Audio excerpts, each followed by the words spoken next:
Mr. Speaker, I rise today with my colleagues from the Sharia-Free America Caucus, which my good friend and fellow Texan, Congressman Chip Roy, and I proudly chair. Just today, we added our 60th member. I am delighted to announce that the caucus now has representation from 25 states across the United States, which is half of all the states in this union. America was founded on a timeless principle: individual freedom secured by self-government under a clear and supreme rule of constitutional law. As John Adams warned, our Constitution was made only for a moral and religious people. It is wholly inadequate to the government of any other. Today, we witness the painful truth of those words. Multitudes arrive at our borders with no intention of assimilating into our culture or embracing the founding principles of liberty under the U.S. Constitution. The clash is not new. In 1786, Thomas Jefferson and John Adams asked the ambassador from Tripoli why his nation attacked peaceful countries with no provocation.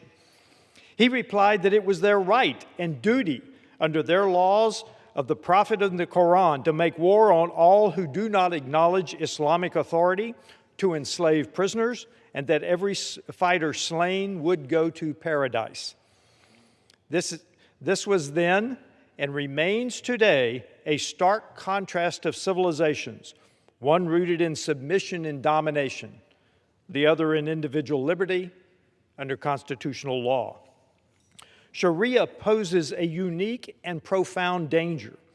It is far more than a personal faith. It is a comprehensive system of governance, culture, and domination that enforces submission through violence. All cultures are not morally equivalent. Whereas Christianity is the religion of peace, of reconciliation, of love, Islam is a religion of the sword.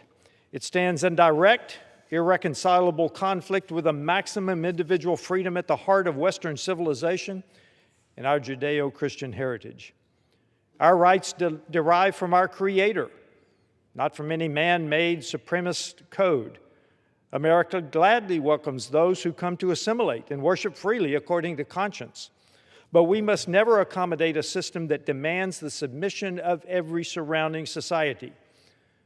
And Sharia explicitly requires precisely that. The evidence is mounting right here in my home state, the Lone Star State.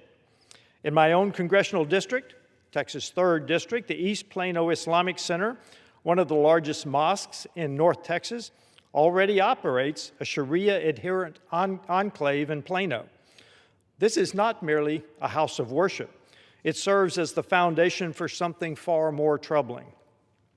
The same organization spearheaded a proposed 400-plus acre residential development in unincorporated Collin and Hunt counties near Josephine, originally called Epic City, now rebranded as The Meadow, to deflect scrutiny and confusion over its separatist intent. Marketed as a Muslim-centric community, it was designed around Sharia-adherent living. Over 1,000 homes, a new mosque, a K-12 school, and other facilities tailored to enforce submission rather than assimilation. Both the existing Epic Enclave and this affiliated project are abominations that threaten American principles of equality, individual liberty, and the rule of law. We've seen alarming incidents of Muslim intimidation. An imam in Dallas calling the police on a fellow Muslim for merely speaking to a Christian pastor.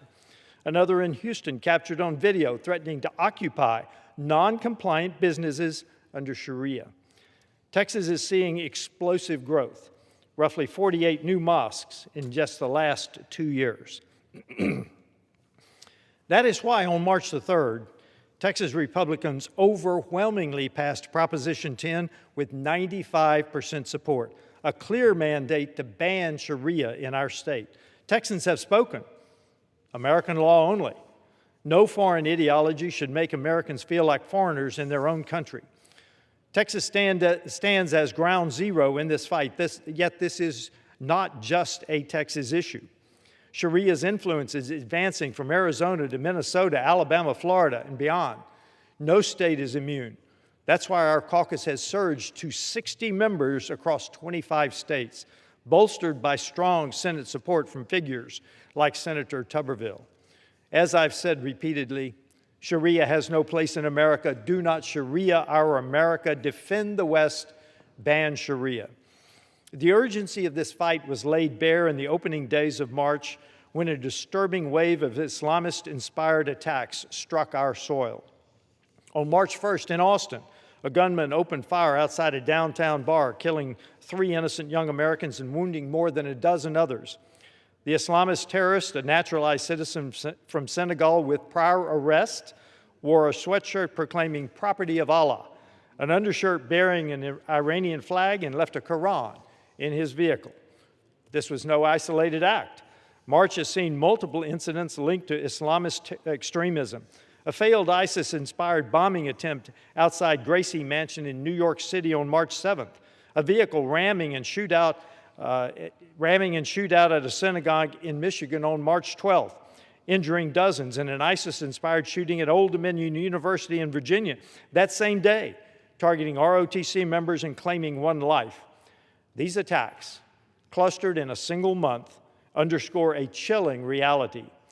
The enemy is inside the gate, driven by a supremacist ideology that claims divine authority over our Constitution and justifies violence against those who refuse submission. Nowhere in this ideology is more barbaric than its treatment of women. Under Sharia, women are relegated to second-class status. It explicitly permits wife beating as discipline. Imams have preached that women feel honored by beatings, or liken them to livestock, cows, sheep, horses, mules, created solely for men's use. Sharia codifies female genital mutilation, forced child marriage, honor killings, half inheritance for women, and testimony worth half that of a man. Its nations enforce these rules, from Iran's reign of terror to places where adultery brings stoning, apostasy brings death or public floggings, and men and women live in slavery. Even more horrifying, Sharia permits the rape and enslavement of non-Muslim women, with some scholars openly declaring it permissible under the Quran and Hadith. These are not fringe opinions. They are preached publicly, and they are infiltrating Western civilization. Don't believe this is happening? Tell that to the thousands of British teenage girls groomed, plied with alcohol, gang raped by Muslim gangs, and then arrested by police for being drunk while their rapists go free. Let me repeat, the victims are arrested. This is Sharia. Sharia does not content itself with private practice. It demands eventual dominance over the host culture. Look at France and the UK, where unchecked immigration has eroded heritage, culture, and freedoms. We cannot allow that fate here in the United States. According to Islam, many non-Muslims like me are regarded as infidels, and Muslims who convert to Christianity or any other faith are labeled apostates. Both infidels and apostates are punishable by death under Islam. As Karl Popper wisely cautioned, unlimited tolerance must lead to the disappearance of tolerance. We must claim the right to not tolerate the intolerant. Sharia embodies that intolerance, rejecting free speech, equal rights, and constitutional supremacy. We must reject it in turn. Legislation alone cannot halt this creeping threat, but Congress has a sworn duty to act. 7 bills stand ready to ban Sharia's influence, fortify our immigration and legal systems, deport adherents who promote it, designate the Muslim Brotherhood and CAIR as terrorist organizations, strengthen vetting, advance the Pause Act to stop all immigration, and ensure no court ever considers Sharia or any foreign religious code. Mr. Speaker, the American people demand that we defend the Constitution against ideology seeking to supplant it, replace it. That's why Congressman Roy and I founded this caucus. It has grown rapidly because patriots nationwide are awakening. I urge every colleague, Republican or Democrat, who believes in American sovereignty to join the Sharia-Free America Caucus today. Let us stand firm. one nation, one constitution, one rule of law. Sharia has no place in America. I now yield to my colleague from Texas, the Honorable Randy Weber, for such time as he may consume.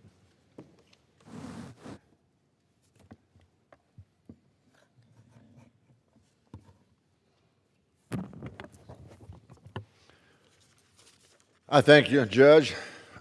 You're on the right track. When I was in the Texas House, we were already being concerned about that. Mr. Speaker, I rise today on something that ought to go without saying. But here we are in the United States of America. As my colleagues so eloquently pointed out, there is one law of the land, the Constitution of the United States, period. Not foreign law, not some imported systems, not, if I could be a little backwards from it, not nothing else, Judge, not anything else, period. That's why I'm proud to stand with my fellow Texan Congressman Keith Sell and support the Sharia-Free America Caucus. Let me tell you, this is not new for me. I already said back in the Texas House, 2009, 2012, it was a problem, we knew it. I tried to get a bill in that actually the chairman of the committee wouldn't take, that no court in the state of Texas could use Sharia law as a legal basis. None. And yet, he said, oh, you don't need to fight that battle yet. That was in 2009. I'm afraid we've waited way too long.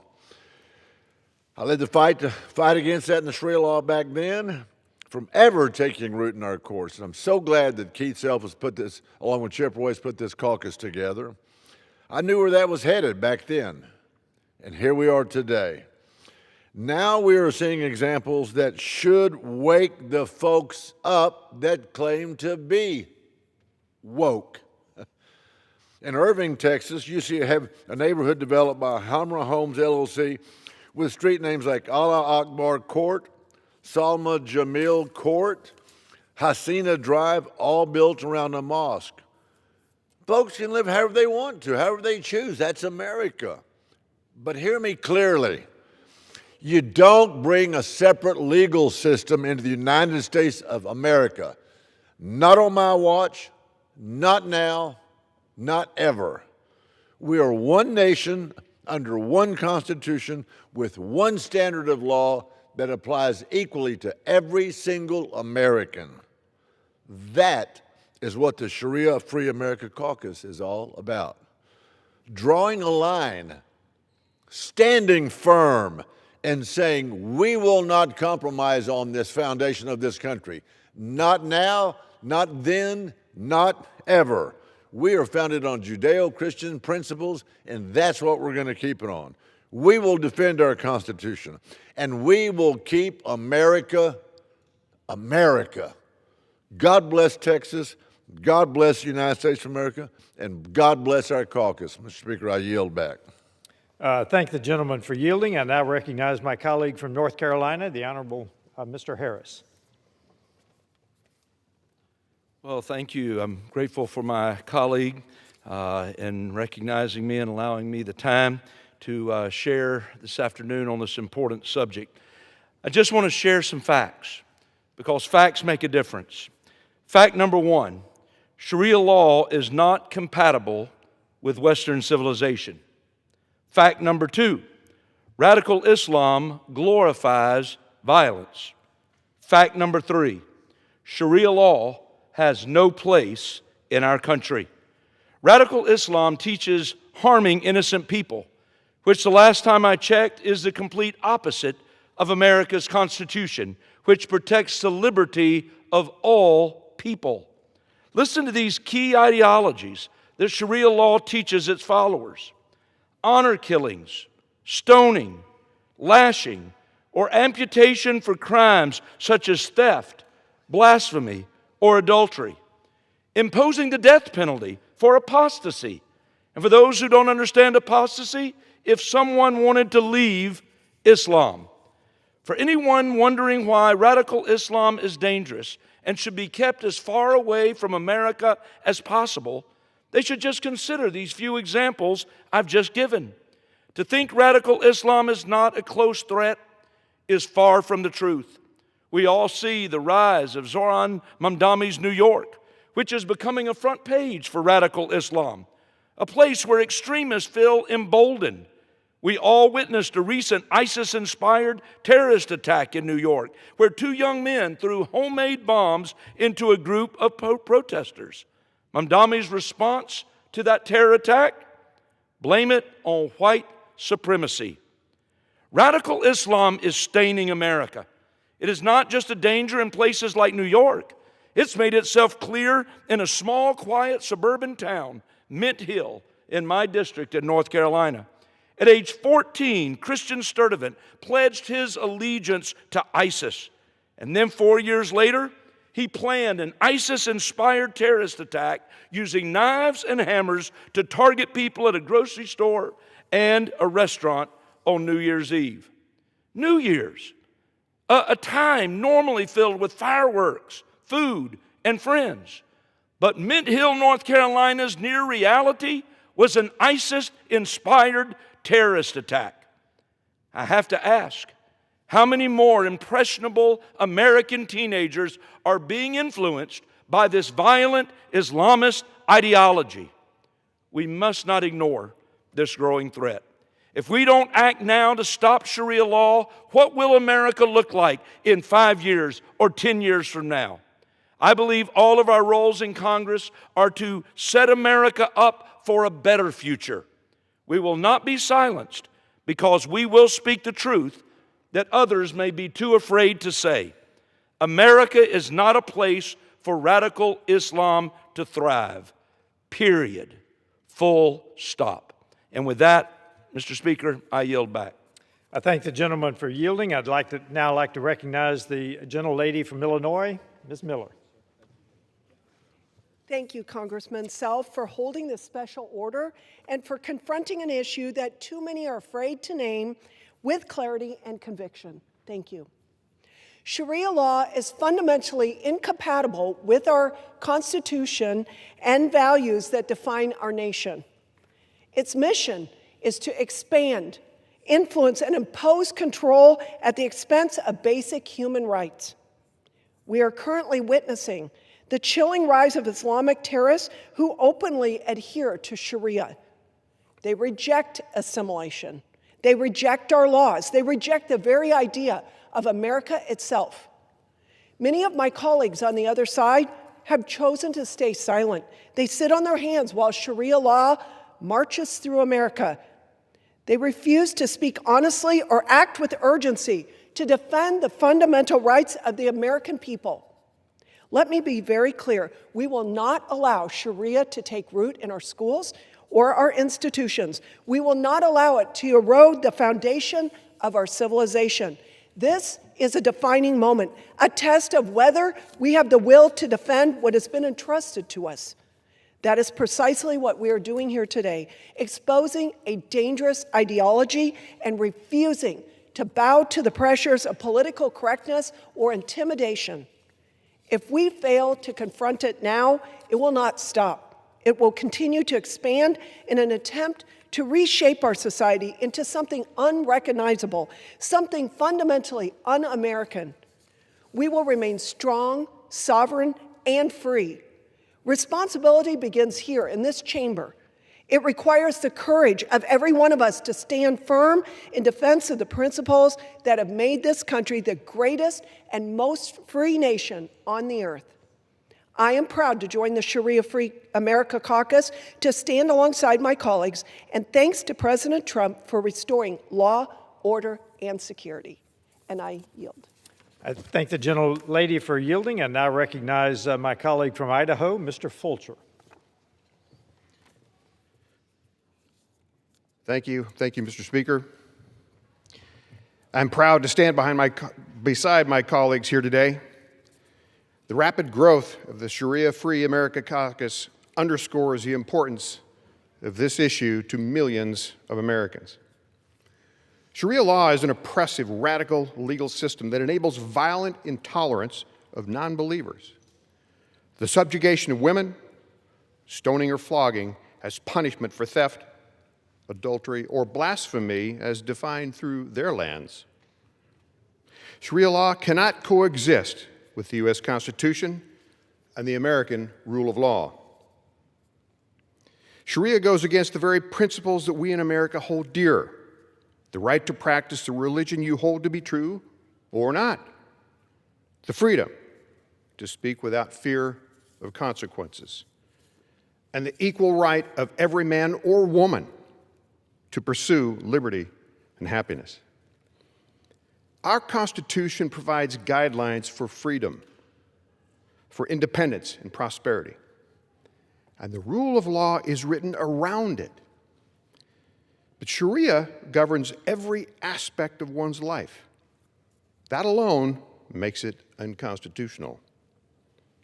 As you heard from my colleagues here, and parts of our country are witnessing just how devastating and conflicting Sharia law can be to our citizens in the American way of life. We must be clear: our Constitution, which has made the United States a beacon of freedom, is and must remain our sole legal foundation. And that foundation is not negotiable. Thank you. I yield back. I thank the gentleman for yielding. I'd now like to recognize my colleague from Georgia, Mr. Carter.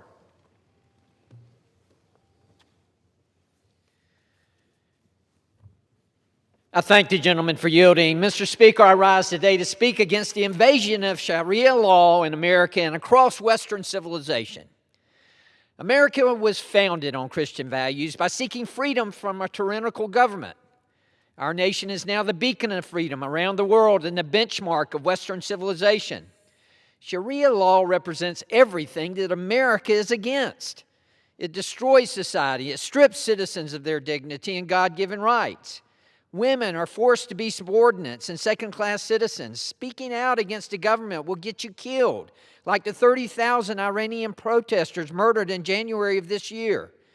Sharia law teaches believers to hate and to kill those who do not share their values, including Christians and Jewish people. You know, for 47 years, Iranians have been risking their lives to protest the Ayatollah for their human rights abuses, government corruption, and crippling their economy to the point of implosion. The Iranian leaders are radical Shia clerics. They spread hatred across the region and the world as the world's largest state sponsor of terrorism. Iranian Americans from my home state of Georgia and all over the country are telling me how proud they are that President Trump is taking action.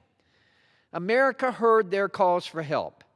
Our brave men and women of the United States Armed Forces have annihilated most parts of the Iranian military and have eliminated many of the top leaders.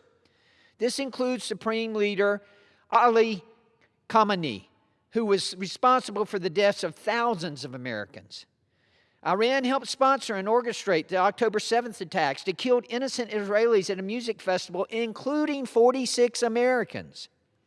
President Trump is absolutely correct. Iran can never have a nuclear weapon, and his action has saved millions of lives.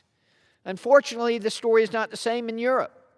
Every day we see examples of how far many of our allies across the pond have fallen to mass immigration of those who refuse to embrace Western values. These same people instead bring their radical Islamic beliefs with them, the same values that ran them out of their own countries. European culture is disappearing due to open border policies. They've allocated more resources, benefits, and handouts to illegal immigrants than they ever had for their own citizens. All the while, crime across the board has skyrocketed. Thankfully, patriotic Europeans are beginning to stand up to their self-sabotaging governments and vote for policies and policy makers who will save their countries from destruction. This is an essential threat that is spreading across the world at a rapid rate. It's never been clearer to me than it is now that the United States must not make the same mistake as Europe. The 4 years under the Biden-Harris regime did their best to destroy our nation with open border policies. Americans responded by overwhelmingly re-electing President Trump to the White House. With Republicans in control, there's no better time than now to stand up and stop the infection of Sharia law into our communities. In Dearborn, Michigan, the influence of Sharia law instituted a daily call to prayer and the election of Islamic extremist leaders who have publicly attacked local citizens who have criticized their policies. New York City elected an Islamic communist mayor who openly supports Islamic extremism and has attacked the state of Israel and its citizens. America, if we do nothing and stand idly by like Europe did, this is only the beginning. Mr. Speaker, America was founded on the principles of life, liberty, and the pursuit of happiness. Under Sharia law, none of this is achievable. Freedom of religion is a core principle of this country and enshrined in our Constitution. However, it does not protect religious groups. It shouts threats of death to entire religious groups, as we have seen with the tyrannical Shia theocracy in Iran. History will look back on America in 100 years from now and analyze the decisions that were made here in Congress. Mr. Speaker, my question is, will we roll over and make the same mistake as Europe, or will we stand up for what we believe in and fight for what America has always stood for? I can tell you one thing for sure. When they want to run our country down, they're walking on the fighting side of me, and I will always be on the fighting side of America and its freedom. Thank you, Mr. Speaker. And I yield back. I thank the gentleman for yielding. I now recognize my colleague from Alabama, Mr. Moore. Thank the gentleman from Texas for yielding. Mr. Speaker, America has one law, the United States Constitution. It is the foundation of our republic, the ultimate authority in our legal system. It applies equally to every person, in every place, and in every case. The principle of equal justice under the law is what sets our nation apart and ensures that no one is above the law and no one is beneath it. Sharia law is not simply a matter of personal religious belief or private practice. It is a comprehensive legal and political framework. Where it has been enforced around the world, it has often led to restrictions on basic freedoms that Americans recognize not only as God-given, but constitutionally protected. In practice, Sharia law has been used to target and disadvantage women, limit the rights of religious minorities, and punish political dissent.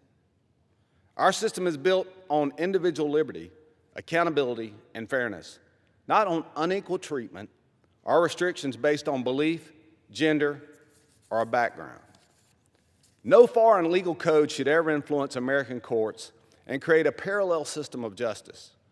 Allowing outside legal framework to seep into our system would undermine the consistency and integrity of American law. Sharia law must never be allowed to override the Constitution in any kind of way. America does not bend itself for radical ideologies, whether they come from within or outside our borders. Our duty is to preserve and defend the freedoms that generations of Americans have fought to protect. That means remaining vigilant, upholding our Constitution, and ensuring that liberty, equality, and justice remain the guiding principles of the United States of America. With that, sir, I'll yield back. I thank the gentleman for yielding, and I now recognize my colleague from South Carolina, the Honorable Gentlelady Sherry Biggs. Thank you to my colleague from Texas. Mr. Speaker, I rise today as a member of the Sharia-Free America Caucus. America was built on the Constitution, one system of law that protects individual liberty, equal justice, and the rights of every single citizen. Sharia stands in direct conflict with those principles. It does not belong in our legal system, and it will not replace the Constitution of the United States of America. Back home in South Carolina, people understand exactly what's at stake. They expect their leaders to defend our values and to not water them down. They expect one standard of law applied equally, and they're not interested in importing systems that undermine our freedoms. Across the country, Americans are watching what's happening in Europe. They're seeing what happens when leaders look the other way. And Americans don't want that here. We are not going to apologize for defending our country, our Constitution, and our way of life. If you come to America, you come to live under American laws, period. That's the end of the story. And with that, sir, I yield back. I thank the gentlelady for yielding, and I now recognize my colleague from Florida, Mr. Fine. Well, thank you, Mr. Speaker, and I want to start by acknowledging I think this is a bit of a historic moment to my colleague, Congressman Self, because you've just had more than a dozen members of Congress talk openly and honestly about one of the greatest threats that is facing the United States today, the Islamification of our country. As I'll talk about in my remarks, too many would try to shut us down, using open threats and words to try to stop what they consider blasphemy. And so I want to acknowledge, before I begin, the efforts of Congressman Self and Congressman Roy to form this caucus, reaching 60 members. Every time I get asked how many there are, I get the number wrong, because there's always one or two more. But I don't think we'll be happy until every member is a part of this caucus. Why now? Why now? Why do we deal with this issue now? Why do we deal with this issue today? Because we have seen what lies before us. We can see it if we look across the ocean. France, the United Kingdom, Western Europe are no longer recognizable. In France, they've had to cancel celebrations because they are afraid that they are not Sharia compliant. In the United Kingdom, they're actually debating in Parliament the idea of cousin marriage. A member of Parliament crying, how could it be banned? Because under Sharia, it is allowed. We have seen these countries become unrecognizable. But why now? Because we have to worry about it coming here. I could have done a greatest hits and read hundreds of quotes. Quotes that are not hidden. They're not hidden camera quotes. Statements that imams and mosques in the United States publicly make with pride about their intention. But I just want to read one, or from one person, and I want to put it in context, again, for why now. Imam Siraj Wahhaj from Brooklyn, New York. And I want to read some quotes that he has said quite openly. Islam is better than democracy. Allah will cause Islam to be a complete way of life, to prevail over every kind of system. I wonder what system he's talking about. And you know what? It will happen. That's his first quote. Second quote. If only Muslims were clever politically, they could take over the United States and replace its constitutional government with a caliphate. If we were united and strong, we'd elect our own emir and give allegiance to him. Take my word, if 8 million Muslims unite in America, the country will come to us. Final quote. You don't get involved in politics because it's the American thing to do. You get involved in politics because politics are a weapon to use in the cause of Islam. Now, why this imam? Why read 3 quotes from one leader when I told you I could read many? Because I want to explain who publicly praised him just a few months ago as one of the nation's foremost Muslim leaders. That's a quote. One of the nation's foremost Muslim leaders. That is not my statement. That was the statement of the leading American Muslim politician in the United States, the new mayor of New York, Zohran Mamdani. Every quote that I read, again, as he put it, one of the nation's foremost Muslim leaders. See, we have a challenge in this debate. Even some of my colleagues here today, they want to talk about radical Islam. And I'll talk about why they do that. But when you look at who the leading Muslim politicians are in the United States and their views on the issues, affinity for Sharia, embracing of Muslim terror, you have to say that is not radical, that is the mainstream. We've had 4 terror attacks by those who believe in Sharia over the past month or so, but not outcries from those who are upset about it.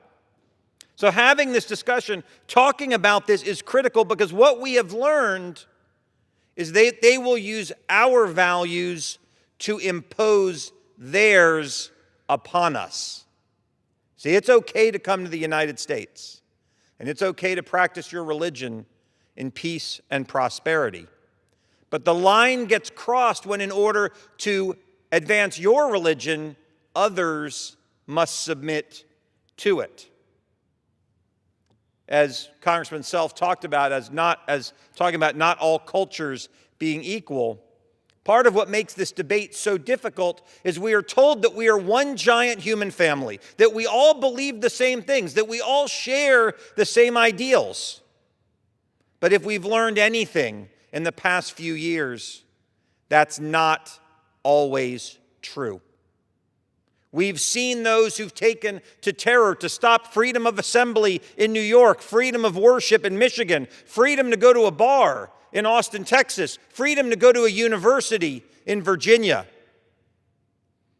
I saw what Sharia could do to the human soul on October the 7th. Now, not all Muslims are terrorists, and not even everyone who believes in Sharia wants to hurt everybody else. But the fact that not all do doesn't mean that none do. On October the 7th, a young man called his parents to brag about an achievement that he had done in his faith in advancing Sharia. And he called his parents and he told them, "Mom and Dad, I had an extraordinary achievement today." And his parents were crying. Now, for us, in our culture, in our society, you would have thought he got into college, he got a job, he had a baby, he's getting married. No, he called his parents, who cried with joy because he had killed 10 infidels. He had killed 10 Jews. And not only did he feel that was something to brag about to his parents, but his parents cried with tears of joy. We have to be willing to have the difficult conversations about the threat that exists, because as Congressman Self said, the enemy is no longer at the gates, they are inside. Now they will stop at nothing to stop us from having this conversation. They will ratchet up, they will use a war of rhetoric to try to silence us. They will claim that we are racist, despite the fact that the philosophy we're talking about is not limited to any one race. Doesn't matter what you look like, you can believe in Sharia. They will say that we are irrationally afraid of it. They will use the term Islamophobia, a word developed, by the way, not to say you're against something, but to say that you're afraid of something. Well, I think all of us who've spoken today would say this: we are afraid. We are afraid of what we've seen in Afghanistan. We are afraid of what we've seen in Iran. We are afraid of what we have seen in Gaza. We are afraid of what we have seen in France and Germany and the UK. We are afraid of what we have seen in Dearborn and at Old Dominion University and in New York City. We are afraid of what we saw on September 11th, 25 years ago. We have ample reason to be afraid, but the good news is, because of the 60 and counting folks being led by Congressman Roy and Congressman Self, perhaps there is hope that for not too much longer, we will need to be afraid. So again, I want to thank my colleagues for organizing this. It's an extraordinary moment, and I know that this fight is just beginning, but I know that with working together, we will ultimately win it, and we will make sure that we can continue to have that phrase that we put up there above that flag, above the Speaker's rostrum: "In God we trust." Thank you, Mr. Speaker, and I yield back. Thank the gentleman for yielding. I now recognize my colleague from Arizona, Mr. Crane.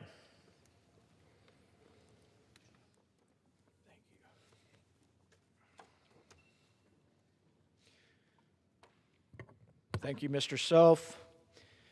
Thank you, Mr. Speaker. I rise today to warn Americans about the growing threats posed by adherents of Sharia law.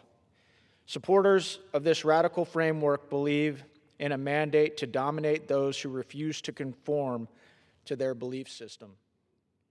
Across the West, politicians have welcomed millions of foreigners who do not share our values, culture, or tradition.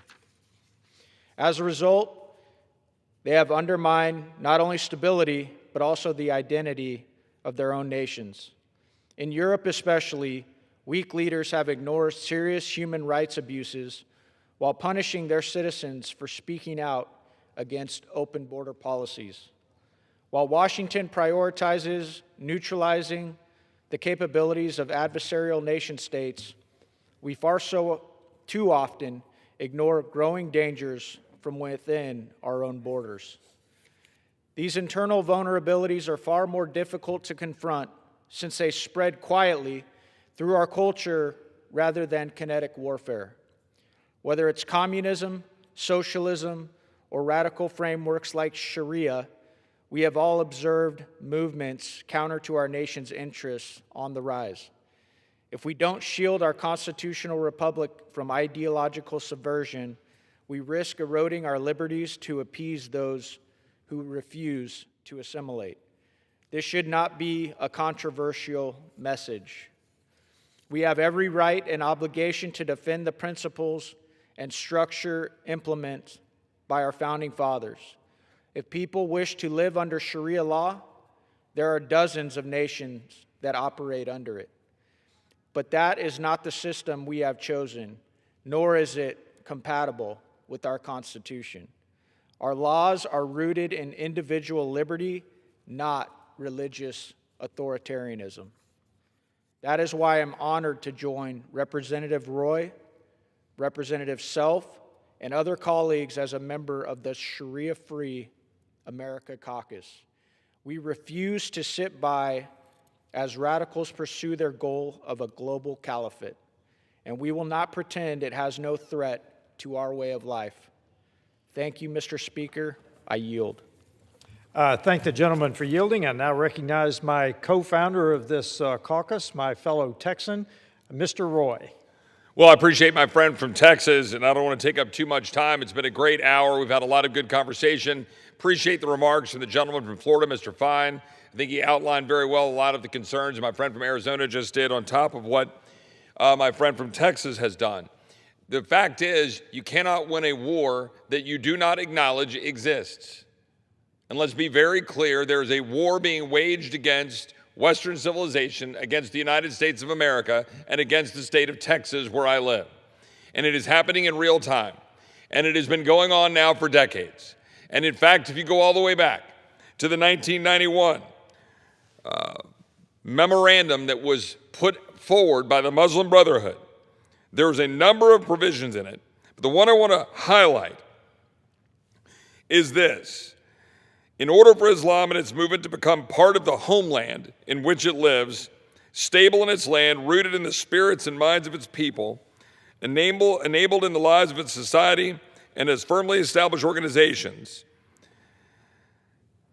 its movement must plan and struggle to obtain the keys and the tools of this process to carry out the grand mission as a civilization jihadist.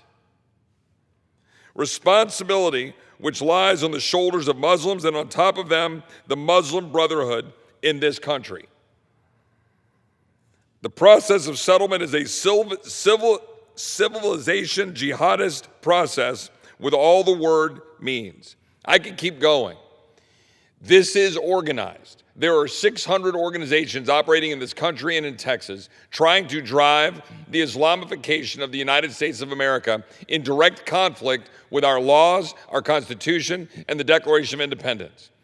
This has been brought on to this country by our own actions as a government.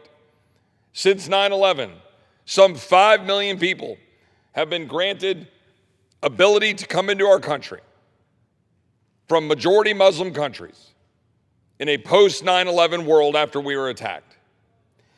In real time in Texas, We have more mosques being built in Texas than any other state in the union. But the problem here is that people are going to hide behind the First Amendment to say that this is something that is protected by carrying out your exercise of free expression of your religion and carrying out your rights under the First Amendment. What I'm here to tell you is that this, by what I just read, and by every action that I've seen in concert with this memorandum, is that this is a political ideology that is designed to attack and take over our civilization, to carry out the civilization jihad that I just described. It is for this reason that we have the Sharia-Free America Caucus. It is for this reason that we are gathering to highlight for the American people what's happening right now in real time, such that if you look at Paris and if you look at London and you think that that is somehow acceptable, then you are misguided, because they are losing their way. So much so that I've said repeatedly that we should be as concerned about a nuclearized United Kingdom and as concerned about a nuclearized France as we are a nuclearized Iran. And it's coming to the shores of the United States, and it is here. And with that, I appreciate the friend from Texas, and I yield back. Thank the gentleman for yielding back. I now recognize my colleague from Pennsylvania, Mr. Perry. I thank the gentleman. Can I inquire as to how much time there is left? I want to leave you some time to close. 15 minutes. The gentleman has 13 minutes remaining. 13 minutes. Thank you. I thank both my friends, the gentlemen from Texas, for having the guts to do this. Unfortunately, it is now acceptable. It is now acceptable as we watch in Texas. It's amazing. If you built a community in any state, including Texas, and you said, only Christians need to apply. Only Christians. Can you imagine? Can you imagine it, right? Our Constitution, I got it right here. It very specifically says that Congress shall make no law that recognizes any religion, nor shall it prohibit the free exercise thereof. But yet, this is what's literally being attempted in states like Texas. Ladies and gentlemen, Mr. Speaker, Sharia means the law. That's the definition of it generally, and it's all encompassing. It's everything about your being, your spirituality, your actions. It means the law. Now, there are Muslims in the world, there are Muslims in my community that are persecuted because they're the wrong kind of Muslims, because they don't agree with this one or that sect of the Muslim faith. And they will come to me and they say, well, we don't believe in Sharia by the sword, which is comforting, I don't want to see my community and my country taken over in violent overthrow because I don't believe the same thing. But they will say, but we do believe in Sharia by the pen. By the pen. So it's not violent, Mr. Speaker, but what they're talking about is conquering your nation one way or the other. We've got to decide what we're going to do about this. I hear, well, there are Sharia courts overseas in the UK and in Europe, but there aren't any where I live or maybe in the United States of America. But how would you know? I suspect that the gentleman from Texas will tell us there are Sharia courts in Texas, and the community is very tight-knit. So if they're going to adjudicate things in a Sharia court, and it's even against the law because it flies in the face of the Constitution of the United States of America and our laws, how can you prove that there's been an infraction of the law when you have no witnesses? Because there are no witnesses, because they will not speak out against their own laws. And ladies and gentlemen, let's talk about what some of those things include. Leaving the faith under Sharia is punishable by death.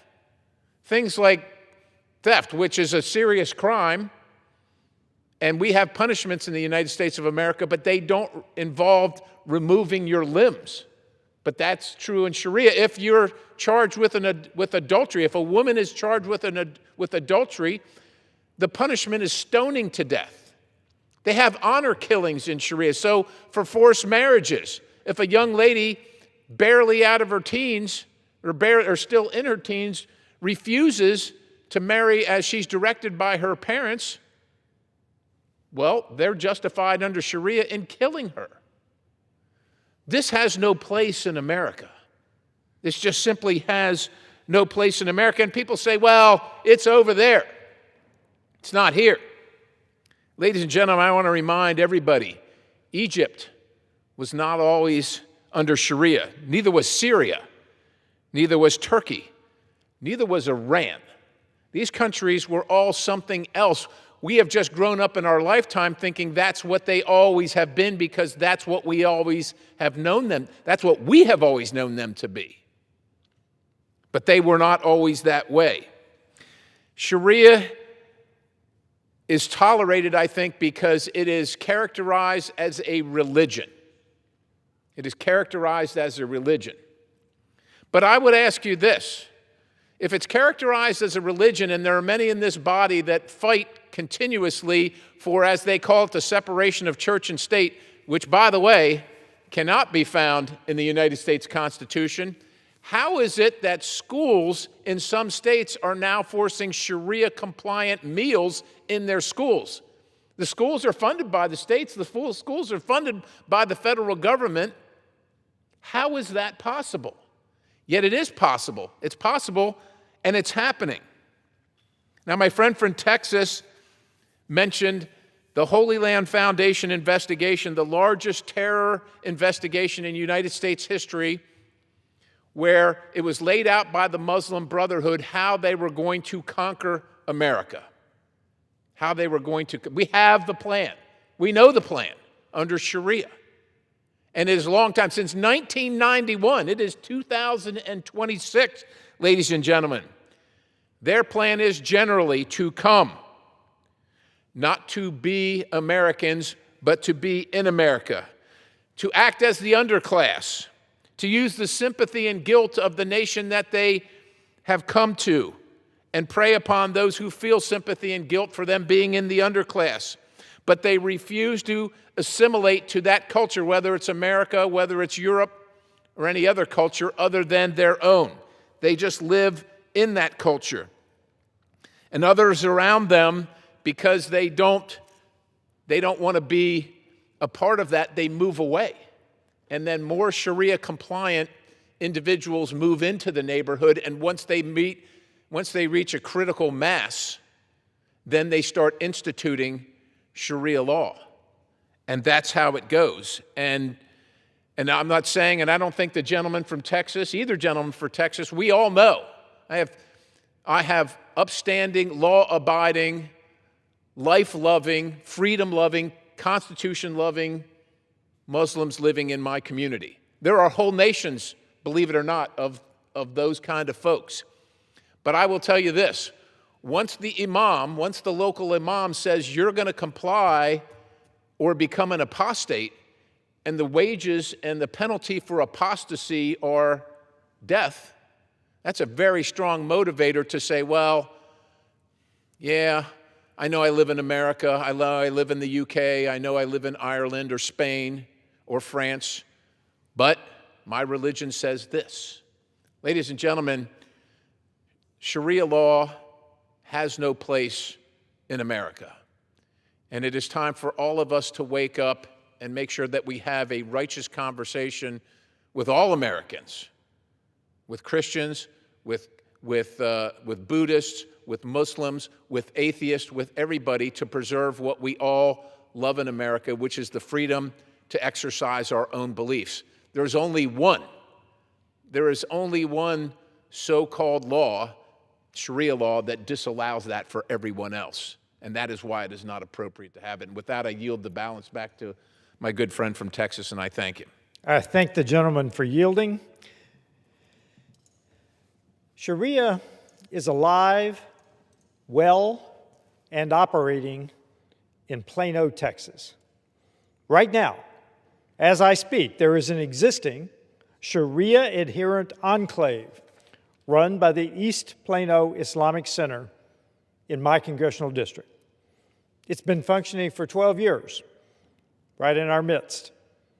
This is not a hypothetical or future threat. It is here, now, and operational. Let me lay out exactly what already exists in Plano today under EPIC's control. 74 homes sold exclusively to Muslims affiliated with EPIC. No outsiders permitted. A massive mega mosque serving as the central anchor of the enclave. Sharia-adherent Islamic schools indoctrinating the next generation. Oh, by the way, we believe that the girls disappear at a certain point. A medical clinic, multiple businesses, an Islamic financing institution, providing Sharia-compliant financing that rejects conventional American banking principles. Most alarming of all, according to a former senior Plano law enforcement official, there is speculation that there are unattended deaths in this Muslim-only community that are not being reported as required under state law. That is, individuals in this community die, as is natural, and first responders are never being called to the scene. And let me be clear, not reporting a death is a crime under Texas state law. And my office is going to follow every lead we have on this to ensure American law is being followed. The bottom line, this is no ordinary neighborhood. It is a parallel society, a de facto Sharia enclave, operating in defiance of full assimilation into American law, situated immediately adjacent to the very law enforcement facilities meant to protect our communities. Alarmingly, and as a matter of fact, a pattern of Islamic centers being built next to police training facilities is emerging. There's also one in Irving, Texas. Intimidation is clearly the intent. EPIC is phase one of a broader strategy. Epic City, a proposed 400-acre Muslim-only housing development, now rebranded as the Meadow to deflect scrutiny and public opposition, is phase two. While this larger proposed development remains in the planning stages, with no construction underway, it is far from resolved. As of March 2026, developers continue pushing forward, submitting plat applications, refiling despite rejections and facing ongoing legal battles. Collin County has paused or rejected plans due to deficiencies, missing documentation, and incomplete submissions. State investigations led by Governor Greg Abbott, Attorney General Ken Paxton, and agencies like the Texas Commission on Environmental Quality have secured court orders, including a recent temporary restraining order in March blocking illegal utility district maneuvers. Federal probes, such as HUD's Active Fair Housing Act investigation into potential religious discrimination, add significant pressure. Yet the developers persist, rebranding and refiling to wear down resistance. Make no mistake, the enemy is inside the gates, building exclusive zones, enforcing foreign codes, and seeking to grow despite every obstacle. Sharia does not assimilate.